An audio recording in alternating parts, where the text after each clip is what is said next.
tardes, queridos amigos y amigas que sintonizan una vez más a Yayala TV, esta vez con nuestro programa Iskra del Sur, un programa enfocado al análisis de la geopolítica y de la política internacional con una perspectiva joven y, por supuesto, desde el sur.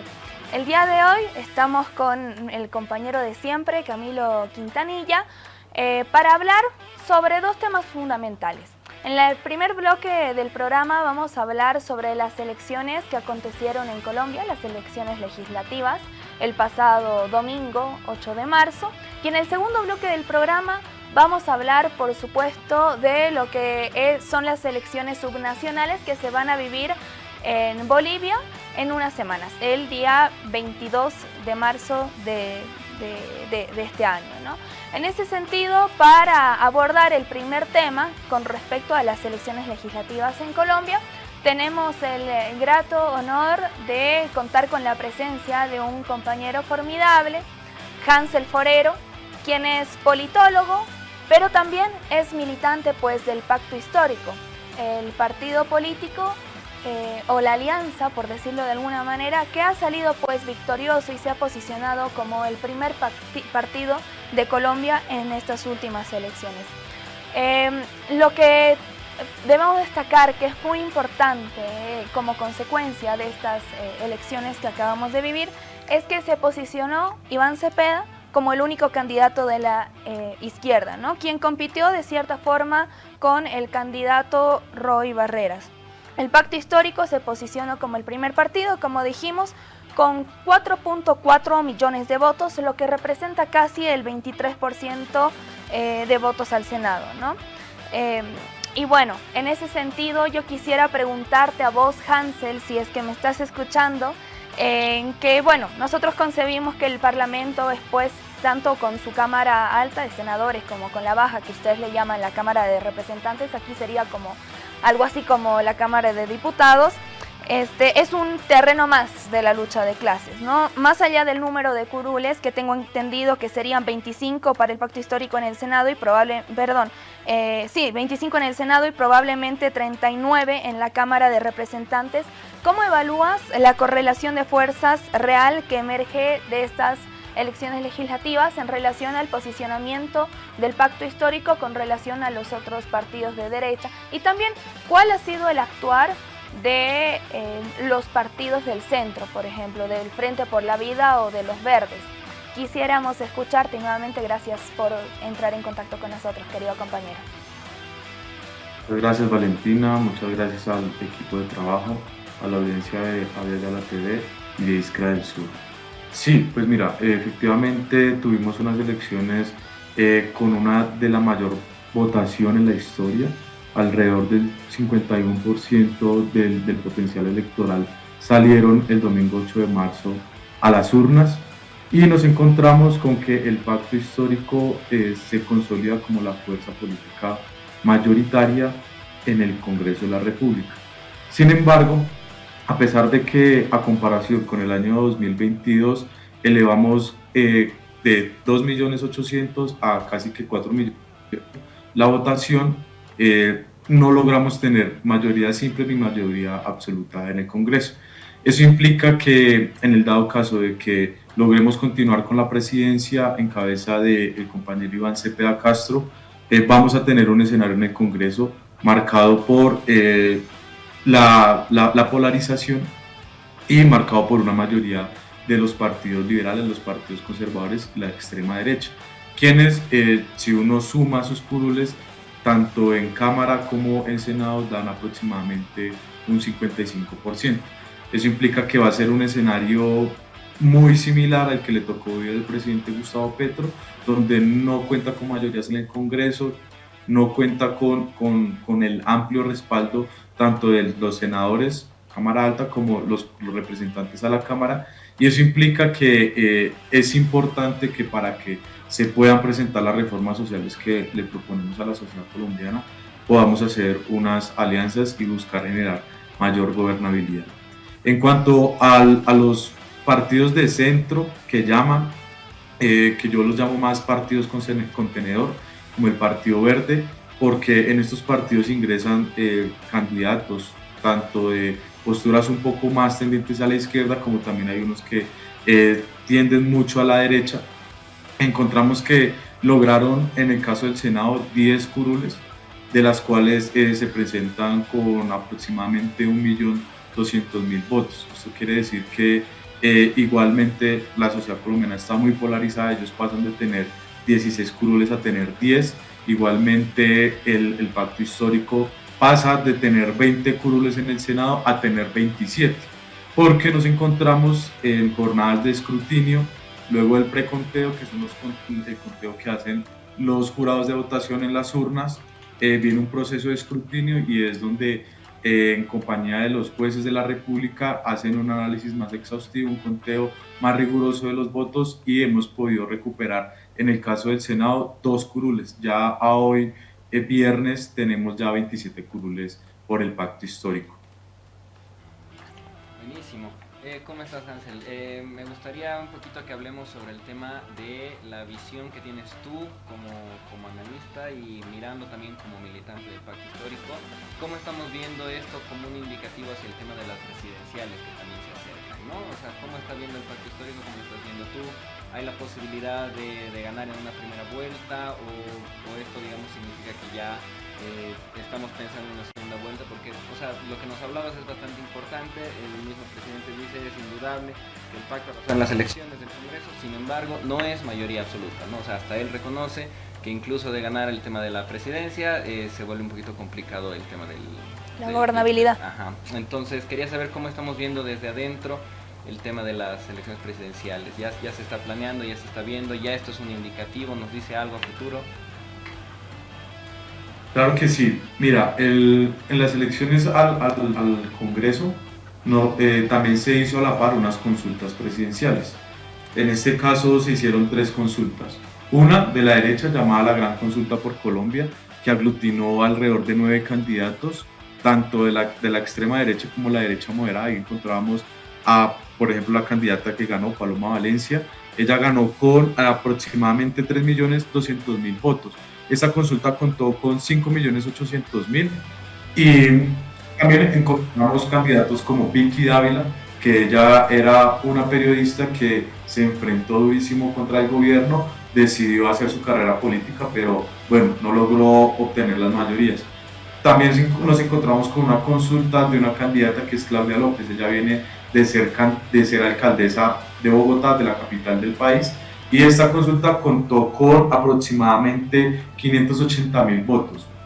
Y una tercera consulta llamada la del Frente Amplio por la Vida, que se pretendía que era la consulta del espectro de izquierda y progresista, en donde el Consejo Nacional Electoral no permitió que participara Iván Cepeda como representante del pacto histórico.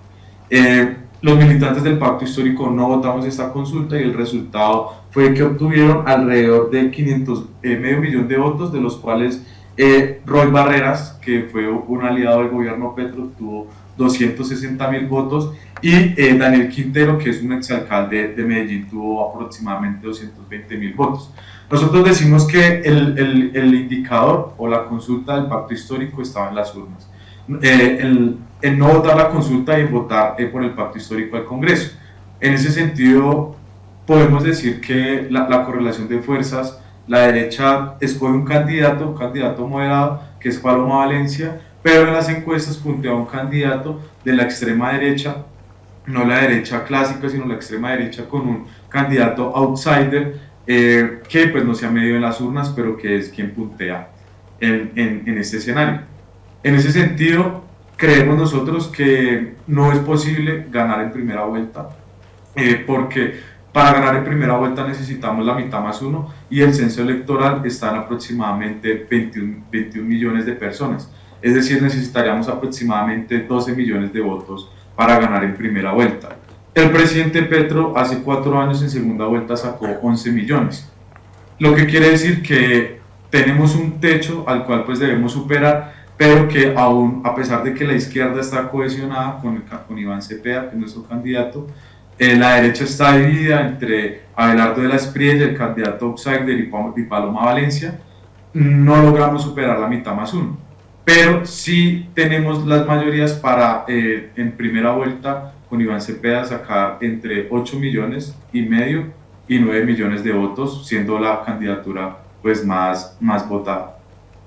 Muchísimas gracias, querido Hansel. Igual, en la misma línea, ya que empezamos a hablar de los candidatos de la derecha rumbo a las elecciones generales, presidenciales en Colombia, que se van a vivir en mayo, yo al un poco leer algunos artículos y analizar algunos datos, he sentido que hay como un reordenamiento en la derecha, ¿no? Por un lado, vos nos comentabas que tienes a Paloma Valencia, que es, por lo que estuve leyendo, una representante de una oligarquía de tipo esclavista, ¿no? Y que, bueno, representa un uribismo del más duro porque por esta nueva alianza, un nuevo partido, por decirlo de alguna manera, que es el Centro Democrático, ¿no? Como elucubración de Álvaro Uribe y de todo el uribismo, ¿no? Pues después tienes el Partido Liberal y también el Partido Conservador, que un poco ha sido relegado a partir de esta nueva formación de la derecha, digamos, ¿no? En el Centro Democrático. Entonces, quisiera que nos comentes un poco aquello, ¿no? ¿Cómo se ha dado este reordenamiento de la derecha y cómo así surge, pues, el Centro Democrático como vanguardia, ¿no? Del uribismo? Sí, efectivamente, hasta hoy tenían todos los candidatos presidenciales para inscribir sus candidaturas, para inscribirse junto con sus candidaturas vicepresidenciales. Y encontramos que la derecha estaba utilizando una estrategia y es de mostrarse como una opción de centro. Paloma Valencia, reconocida uribista acérrima, hija viene de toda la casta política tradicional del departamento del Cauca. Su abuelo, León Valencia, fue un conservador que inclusive persiguió violentamente pues, a las opciones liberales, a las opciones progresistas en su momento, y Paloma Valencia ha estado toda la vida alrededor pues, de lo que es el Centro Democrático y el expresidente Álvaro Uribe Vélez. Ella escoge a un candidato a la vicepresidencia, Danilo Oviedo, como una persona que se muestra intelectual, de las capas urbanas de Bogotá y que se muestra como de centro. Entonces la estrategia de ellos es no mostrarse desde el extremismo que representa el proyecto político de Álvaro Uribe Vélez. Y él mismo, en la misma estrategia, está utilizando la ultraderecha, en cabeza de Belardo de la Espriella, al elegir a un candidato a la vicepresidencia, un académico de la Universidad de los Andes, nosotros les llamamos los Chicago Boys criollos, porque hace parte de ese grupo, de esa élite académica, de esa élite económica que ha impulsado y que ha defendido las tesis neoliberales en Colombia. Entonces ellos lo que buscan es desmarcarse un poco del ejercicio del extremismo, de la extrema derecha, del retroceder en derechos sociales, de reducir el Estado, de darle prioridad al sector privado sobre los derechos y convertir a los derechos como un servicio y no como una garantía que debe pues ejercer el Estado. En ese sentido, la estrategia de ellos es mostrarse como moderados para poder llegar a la segunda vuelta. ¿Cuál es el punto? Que ellos están divididos, la derecha está dividida. A pesar de que la consulta de la derecha logró casi los 6 millones de votos, hay muchas personas que en esa consulta quizás no voten por Paloma, a pesar de que lo hicieron en la consulta, sino en la primera vuelta voten por Abelardo. Entonces, a pesar de que el partido de Abelardo de la Espriella no logró superar el umbral por un margen muy pequeño, ellos sacaron, Salvación Nacional sacó 700.000 votos, que es un partido de extrema derecha que está respaldando a Abelardo de la Espriella. Entonces, la derecha se reconfigura entre las élites clásicas, que siempre pues, han mantenido el poder y han mantenido tanto el poder económico como el poder político, sobre una derecha que se erige sobre esas nuevas ultraderechas, esos neofascismos que emergen en el mundo, muy similares al proyecto político de Milei, muy similares al proyecto político de Bukele, muy similares al proyecto político de Bolsonaro. Entonces, están en su tensión interna y la primera vuelta nos va a demostrar, bueno, cuál de estos dos sectores logra aglutinar a mayor cantidad de personas. Y vamos a ver que su margen de diferencia, quien logre pasar a segunda vuelta, va a ser por un margen muy mínimo, no va a ser muy grande el margen que haya de diferencia entre estas dos listas de la derecha clásica y la ultraderecha emergente en Colombia. Así es, Hansel. Y ya como para última pregunta, quisiera que nos comentes con respecto a que, bueno, sabemos que además de todo lo que ya nos comentaste, lo que representaron las elecciones legislativas del pasado 8 de marzo, también demostraron pues lo que hablamos hace un momento, el debilitamiento de los verdes y del liberalismo y del poco buen resultado que tuvo pues el Frente por la Vida de Roy Barreras, ¿no? Entonces lo que yo veo es que el centro se ha corrido a la derecha, ¿no? Y los sectores moderados que apoyaban al gobierno, de cierta manera, el gobierno de Gustavo Petro, han perdido peso, ¿no? Ya desde una perspectiva gramsciana, el pacto yo veo que necesita construir pues un nuevo bloque histórico, ¿no? Entonces lo que te iba a preguntar, ya manera de lanzar conclusiones, hacia dónde mirar ahora, ¿no? Es el momento de profundizar una alianza más clara con los movimientos sociales, los sindicatos, los sectores populares, dejando de segundo plano a la búsqueda de un centro inexistente, ¿o qué opinas vos? No, nosotros como proyecto político estamos en la consecución de un gran acuerdo nacional que establezca cuáles son las líneas estratégicas que construiremos como nación colombiana, y en ese sentido llamamos a diferentes sectores a que se sumen a este proyecto de país. Lo intentó hacer el presidente Gustavo Petro en sus primeros años de gobierno, donde generó un consenso con otros actores políticos, y que poco a poco, en la medida que se veían los resultados y se veía el apoyo y las lealtades, eso se fue transformando. En este momento la campaña de Iván Cepeda viene de una primera fase, que es la fase de consolidación al interior pues, de todas las fuerzas progresistas, de izquierda, revolucionarias. Ahora el siguiente paso es demostrar al pueblo colombiano que el cambio que le hemos ofrecido, que las condiciones materiales, la mejoría en sus condiciones materiales y los propósitos que tenemos, como la reforma a la salud, como la reforma a las pensiones, que no fueron aprobadas en el Congreso, deben continuar. En ese sentido, el pueblo colombiano ha evidenciado que con el pacto histórico ha mejorado su calidad de vida, ha evidenciado que con el gobierno del pacto histórico hemos garantizado derechos sociales, y por eso mismo nos ha ido mucho mejor en las urnas. Sin embargo, sí es muy importante corregir algunos errores que se han cometido en el gobierno, y en ese sentido tender puentes con diferentes actores. Tenemos otras candidaturas presidenciales como la de Claudia López, la de Clara López, la del mismo Roy Barreras. Tenemos también candidatos como Mauricio Liscano, que a pesar de que no tienen un gran caudal electoral, sí es importante sumarlos al ejercicio, principalmente de cara a segunda vuelta. Esa es la tarea que tenemos, demostrar que el cambio con el pacto histórico y con Iván Cepeda va a ser un cambio sereno, va a ser un cambio tranquilo, que se van a profundizar esos cambios, pero bajo un orden y haciéndole especial énfasis a la lucha contra la corrupción, que es de los elementos que configuran el sistema político.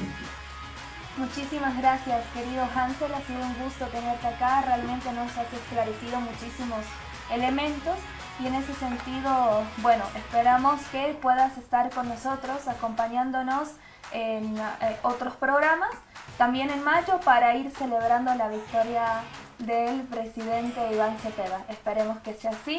Te mando un abrazo hasta Bogotá y nos vemos en la siguiente. Bueno, queridos amigos, claro que sí, cuente conmigo. Muchas gracias, Hansel. Bueno, nosotros ahora vamos a mandar a corte para después hablar de las elecciones subnacionales que ya acontecen un poquito en el escenario nacional. Nos vemos en un ratito.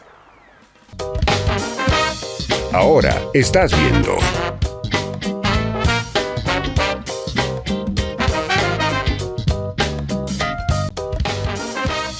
Continúas viendo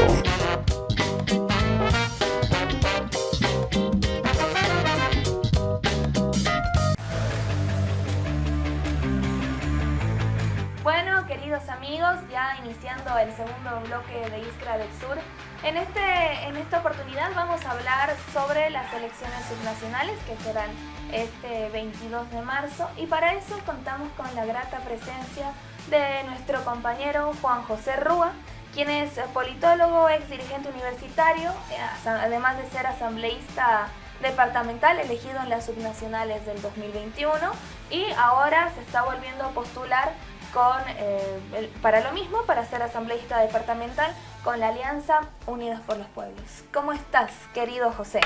Gracias por la invitación, hermana. Dispuesto a hablar sobre cualquier tema. Muchísimas gracias, querido compañero.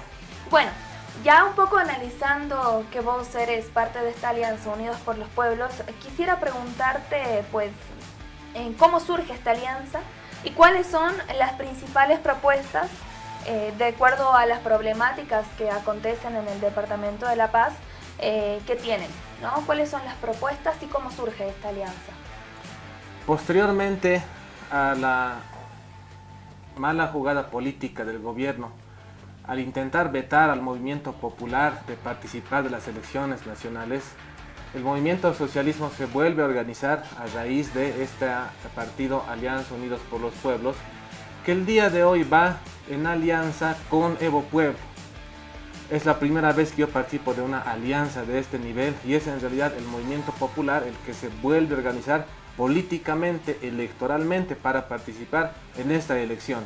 De esa manera yo quedo como tercer asambleísta por población, candidato a la reelección para esta elección del 22 de marzo. Primero quisiera presentar a todos los jóvenes que me están viendo y han confiado con su voto. Esta es mi rendición de cuentas. En 5 años he podido presentar 35 proyectos para la juventud. Se ha trabajado para este sector y vamos a seguir con la misma actitud, no solamente en la gestión, no solamente en la legislación, sino también en la fiscalización, que ha sido un trabajo bastante importante. El día de hoy, refiriéndonos a nuestras propuestas, salimos con la propuesta de la creación de la Casa del Emprendedor, un lugar específico y físico donde los emprendedores del Departamento de La Paz podrán ir a conseguir socios, publicidad, no solamente generar un par de ventas, sino también podrán acceder a créditos bancarios diferidos que nosotros vamos a gestionar para los emprendedores. Y en un segundo piso, en esa Casa del Emprendedor, vamos a formar de manera gratuita a los jóvenes en actividades técnicas como la panadería, la costura, la carpintería, la cocina, para que ellos mismos se vayan a buscar su chamba, se vayan a buscar una pega y vayas a la Casa del Emprendedor ya con la garantía de que vas a tener siempre un ingresito. Súper, eso está muy bonito. Querido compañero, yo quería preguntarte un poquito sobre este tema de la reestructuración como alianza, ¿no? Porque justamente estábamos hablando de que hasta para ti es primera vez que estamos participando en este tipo de reelecciones como alianza.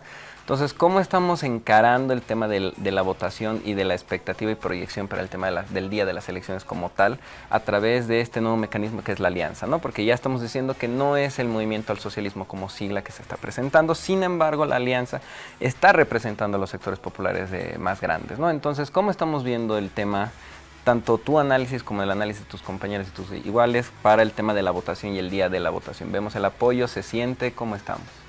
Evo Pueblo ha decidido participar de la alianza con Unidos por los Pueblos en varios departamentos: La Paz, Cochabamba, Oruro, Chuquisaca y Pando. Nosotros fuimos los abanderados del voto nulo en la elección nacional y en La Paz fuimos la segunda fuerza más importante electoralmente hablando. El primer lugar fue para Lara con 700.000 votos y el segundo lugar en La Paz fue para el voto nulo con 300.000. Muy por debajo estaban los partidos periféricos como Libre y Unidad, que han llegado a 200.000 apenas. Entonces, entendiendo que nuestra base electoral en el Departamento de La Paz son 300.000, ya pues estamos en segunda vuelta directa. Nunca hay que confiarse, hermanos, ciertamente estamos bien fuertes en la campaña y nuestro análisis es que el movimiento popular está con nosotros, la Bolivia profunda, porque nosotros tenemos, además de las propuestas físicas y materiales, tenemos una propuesta política y hay que ser conscientes de que en estos 100 días el gobierno ha demostrado que nos quiere dar migajas.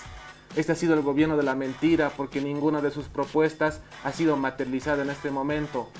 estamos esperando que el presidente no nos mienta y nos cumpla el 50-50 a partir del 3 de mayo, porque él dijo esta gestión. Entonces, con esta propuesta ya las entidades territoriales autónomas podrían generar una gestión muy ponderable. Entonces, nuestra propuesta política es que si el gobierno intenta otra vez lanzar una medida del hambre, un decreto del hambre, estaremos en las calles defendiendo al pueblo, defendiendo la Bolivia profunda, porque es nuestro compromiso político con ustedes la defensa, ¿sí? La defensa en contra de las políticas neoliberales. De esta manera no se gesta esta alianza. Tampoco soy tantas elecciones he participado, ¿no? Es recién la primera vez que estamos en una alianza y es una experiencia muy interesante. Qué bien, qué lindo. Muchísimas gracias, querido José. Justamente hablabas de una pregunta que yo te iba a hacer y es, ¿qué opinión merece el gobierno de Rodrigo Paz según tu perspectiva, ¿no? ¿Y por qué es tan importante disputar estas elecciones subnacionales como contrapeso a la derecha que está gobernando en este país hace ya varios meses? El candidato o el gobierno tiene sus candidatos en la selección subnacional, que yo los denomino solamente los tentáculos del neoliberalismo, que no va a ser el contrapeso, que no va a ser la oposición, sino va a ser un anexo de estas políticas. Me refiero a la candidatura de Patria Sol, que es progubernamental. Tenemos una crítica muy fuerte con el gobierno porque ha desmerecido completamente el rol de la Asamblea Legislativa Plurinacional al querer gobernar con decretazos. Hay muchos que se pueden criticar, pero el principal y el más ofensivo es el 55-52, cuando le quita atribuciones a la vicepresidencia y se las otorga a un tercero, a un particular, a un funcionario público. ¿Sí? Por constitución, las atribuciones de una autoridad electa no son delegables. ¿Sí? Por constitución. Es como que yo te diga, a partir de ahorita tú vas a fiscalizar y legislar en la asamblea hasta que yo esté en campaña. El día de hoy eso es legal, pero por constitución no se puede realizar. Es así, no de impresionante. Además, el decreto que permite a Rodrigo Paz ser presidente de Bolivia desde cualquier parte del mundo, desde ya llama a todos nuestros embajadores alrededor del mundo a que se vuelvan a Bolivia, porque ya no tienen una función que realizar, ya no representan a nada ni a nadie, porque el presidente se representa solo alrededor del mundo. Habiendo esta representación, el Estado no puede pagar a dos personas por realizar el mismo trabajo. Esa es la ley Sarco, hermanos. Entonces tenemos críticas muy duras. Más allá de nuestro rol político, también está nuestro rol como autoridades que vamos a trabajar por las regiones. Sobre ese punto me gustaría que expandamos un poquito, porque ya nos estabas hablando más o menos del tema de las propuestas. Me gustaría que tengas el espacio un poquito para explayarte también sobre el tema, principalmente porque estamos hablando del balance, ¿no? O sea, por lo menos aquí en La Paz se habla mucho del tema del contrapeso, que así a nivel nacional la ciudadanía paceña vota por izquierda, a nivel subnacional siempre vota por la derecha, y así en los últimos años siempre ha habido este tipo de representatividades, que hasta el mismo paceño, el mismo, quiero decir boliviano, pero esto no es realidad boliviana entera, pero por lo menos desde el sector paceño aquí en el occidente se entiende bastante esto del contrapeso. Entonces me gustaría que ya has hablado un poquito de esto, de la línea política sobre la cual estamos haciendo el balance, estamos haciendo el contrapeso, ahora a nivel físico material, a través de las propuestas que ven factibles, por lo menos en los primeros comienzos de gestión, cómo estamos viendo para hacer este tipo de contrapesos, cómo estamos viendo para la defensa de los sectores populares, cómo estamos representando estos a través de lo que es ahora la alianza. La segunda propuesta importante va en defensa completa de un sector vulnerable, y es la juventud. Vamos a crear la Defensoría de la Juventud, porque al joven se le vulneran sus derechos por ser jóvenes, por su formación, por su apariencia, a veces por su forma de hablar, por su forma de vestir. Todos los días se les vulneran sus derechos y no hay que normalizar lo que está mal. ¿Quién va a hacer algo? Nosotros vamos a hacer algo. En la Defensoría del Pueblo actualmente hay una dirección para el adulto mayor, para las mujeres, para los niños, que está bien, para los discapacitados, pero no hay para la juventud. Nadie nos responde por qué no hay. Vamos a crear inmediatamente, primero 6 meses, para la defensa de los jóvenes, no solamente en una defensa contra las vulneraciones de sus derechos por parte del gobierno, sino en las empresas privadas, en las universidades, en sus entornos sociales. Y aquí les mando la tercera propuesta, que es que vamos a continuar fiscalizando las universidades. Como ex dirigente universitario, se sabe de cobros irregulares en algunas universidades y nos vamos a oponer porque el principio de la universidad pública es la gratuidad y no se puede romper este principio por políticas coyunturales. Además de ello, vamos a fiscalizar junto con la Federación Universitaria Local y los centros estudiantiles a las autoridades docentes, porque los estudiantes tienen quienes definan, tienen quienes representen, y aquí está la persona, aquí está la opción política. Muchísimas gracias, José. Igual me gustaría que la audiencia de Aviala TV pueda conocer quién es nuestro candidato, ¿no? ¿Quién es Juan José Rúa, que está siendo nuevamente candidato a asambleísta departamental en La Paz? Bueno, que sepan que él tiene 35 años, ¿no? Y si bien parezco de 20. Sí, y bueno, sigue siendo joven, pues eso es lo que quería resaltar de eso. Y que, bueno, yo lo conozco hace mucho tiempo, es mi amigo de lucha, de compañero de protesta, nos hemos visto en marchas y en muchas disputas políticas en la cotidianidad, pero a mí me interesa que conozcan quién es José. En ese sentido, quisiera preguntarte, José, ¿cuál es tu trayectoria política y cómo te definirías, pues, ideológicamente? Yo he empezado como dirigente universitario y siempre enarbolando el honor que he tenido de ser un gran dirigente universitario, la más grande cantera de formación política a nivel Bolivia, los dirigentes universitarios. Fui centro facultativo de Derecho 2 veces consecutivas y una vez candidato a la FUL, pero no pude ganar porque hubo mucha violencia. Posteriormente a que salgo politólogo el año 2015, ingreso al Consejo Municipal de la Juventud, también como dirigente en La Paz. Llegamos a ganarle una elección a Luis Revilla, sí, en votos en el Consejo de la Juventud. Posteriormente de la gestión me voy a mi colegio profesional, Colegio de Politólogos, donde también fui presidente del comité, actualmente miembro de la Comisión de Ética del Colegio de Politólogos y se gesta después golpe de Estado. En el golpe de Estado hemos visto una crisis muy grande dirigencial, sobre todo en la juventud, que estaban esperando que los mayores les digan cuál es la línea. Pero no, teníamos que nosotros definir los caminos políticos, porque la gente de izquierda tiene la estatura moral e ideológica para definirse políticamente. Posteriormente, en la elección que gana Lucho, apoyamos nosotros en un principio y se gesta, ¿no?, la idea de que yo pueda ser candidato en la elección subnacional del 2021. Y prácticamente ingreso con paso de parada, ¿no?, a las listas de candidaturas en 2021 porque no había más dirigentes jóvenes. No es que no hayamos formado, sino que también en ese momento un gobierno en contra, la pandemia y la crisis económica ha sido bien difícil sortear, ¿no?, esa campaña. Durante esta gestión he continuado con algunas acciones políticas, ¿no?, partidarias, ideológicamente, y lo defino públicamente. Soy absolutamente fanático y seguidor del Che Guevara y de Hugo Chávez. Mi máximo ¿no?, líder político es el hermano Evo Morales, a quien siempre le mandamos el apoyo, ¿no?, hasta el trópico de Cochabamba. Fue un dirigente de izquierda en la universidad, con formación marxista, con el profesor Carlos Mier en la Escuela de Formación Diriciana, y ahora, digamos, se podría decir que soy un poco fanático, ¿no?, del pensamiento de Diógenes el Pedo, de los clásicos de la Grecia antigua. Súper. Ahora, entrando en un tema más práctico, en estas siguientes elecciones, ¿a quién podemos encontrar en la baleta? ¿A quién podemos votar? ¿Quién es el representante? ¿Quiénes están como tus compañeros? ¿Qué nos puedes hablar de ellos?